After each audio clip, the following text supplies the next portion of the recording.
This is Brian Wormers recording a lecture for medical surgical nursing on assessment of the eye and vision.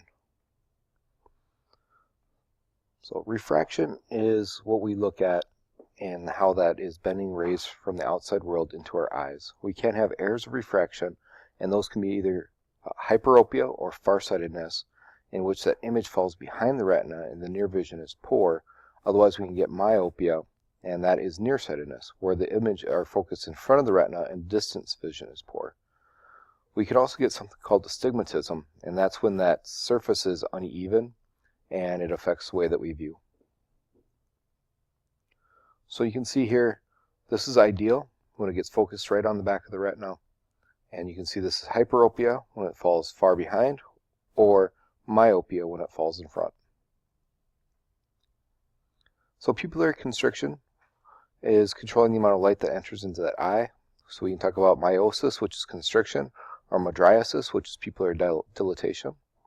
Accommodation is the process of maintaining a clear visual image when the gaze is shifted from a distance to a near object. And so all of you guys have had this in fundamentals. Assessment-wise of the eyes, we can talk about age, gender, occupation, how that's affected those eyes.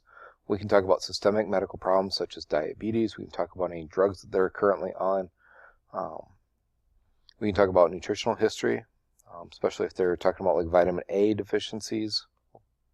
We can talk about family history and genetic risk. We can also talk about current health problems. So if anybody has lost their vision within 48 hours or eye trauma or foreign body, definitely they need to be seen by a specialist. So when we talk about assessment, most of you guys have seen this Snellen eye chart. And what you do is you have somebody stand 20 feet away from it, and whatever line they can read, it correlates to what their vision is. Ideally, we want 20 feet at 20 feet, meaning that that's normal. If they're standing 20 feet away and they can read this, that means that normal people can see this from 200 feet away. So 2200 is not great. 2015, 2010 is better than average. We also have to make sure that we're testing people in a language that they understand. If it's Arabic or if it's Japanese, if it is down in New Zealand, or if we're talking about kids, oftentimes we'll use tumbling E's or C's or shapes that children may know. A good way to check your eyesight would be if you can read this. And then for all of you that are very curious about this one, this is an eye chart for pirates. Other assessments can include symmetry of the eyes bilaterally, including eyebrows, eyelashes, sclera, cornea, pupils.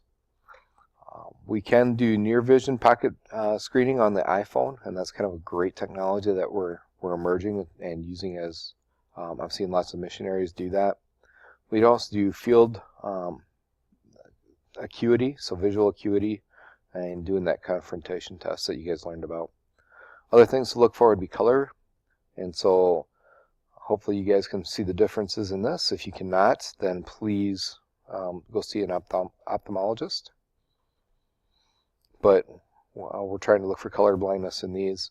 And the most common is definitely in males and have red-green color blindness. So if you're curious about what they say, the numbers are right here that correlate with it. There are age-related structural changes. There's decrease in eye muscle tone. There's dry eyes that can happen as you get older. Arcus senilis, we'll talk about that. There's corneal changes. There are changes in color of the sclera. There's less ability to dilate the pupil and more light needed for reading. So this is an example of Arcus senilis, and what you're seeing right here is fatty deposits on the outside.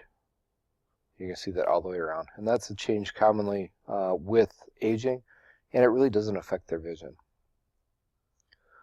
Cataracts, however, on the opposite side, really does affect their vision, and what you're seeing is a cloudiness of your pupil. So other age-related functional changes would be yellowing. You might see accommodation is gradually lost. You're going to have some presbyopia. You might have some far point decrease. Color perception decreases. And interocular pressure increases. Diagnostic testing that we can do is we can do imaging. So we can do CTs looking at the globes of the eyes. We can look at some of the nerves. We can look at some of the bony structures. We can look at the muscles.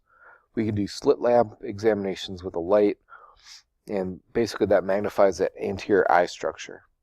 We can also do staining with fluorescent to look for any corneal abrasions, and then tonometry is used to measure interocular pressure. This is where they take a little puff of air or push up against the eyeball to see how much pressure is on the inside of it.